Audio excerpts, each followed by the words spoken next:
आशूची काल बरोबर म्हणजे कुठल्या वेळेमध्ये मूर्ती बनवायला घेतली, याचं जर मूर्त बघितलं नसेल, कुठल्याही वेळेमध्ये जर मूर्ती बनवायला घेतली असेल तर तो दोष निर्माण होतो. त्याला म्हणायचं की काळ वेळ म्हणतो ना आपण, काळ वेळ बरोबर नव्हती, तसं तो कालाचा दोष आहे.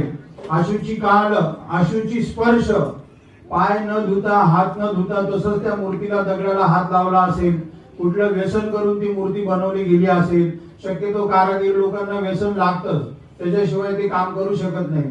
त्याच्यामुळे तसं काही झालं असेल का.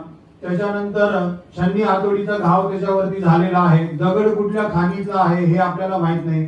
हे सगळे दोष निघून जाऊन त्याच्यामध्ये प्राण निर्माण व्हावा म्हणून या सर्व तीर्थांनी आपल्याला देवाचं स्नान करायचंय. प्रधान यजमान आणि जे शक्य आहे, जे बसले जे शक्य आहे त्यांनी दोन्ही हात आपले जमिनीला लावून काय करा, हळदीचा द्रोण घ्या आणि वहिनी तुम्ही ना समोरच्या कलशामध्ये टाकून द्या. फक्त हळद टाकायची, नंतर इकडे या वहिनींकडे द्या, ते सगळीकडे टाकतील. पुढच्या हळद मात्र सगळ्या कलशांमध्ये टाकायची, त्यामुळे तुम्ही पुढे टाकून इकडे पास करून द्या, बाकीचे मंडळी टाकतील. ओम जाओ घने पूर्वा जाता देवेभ्य श्रीयुगं पुरा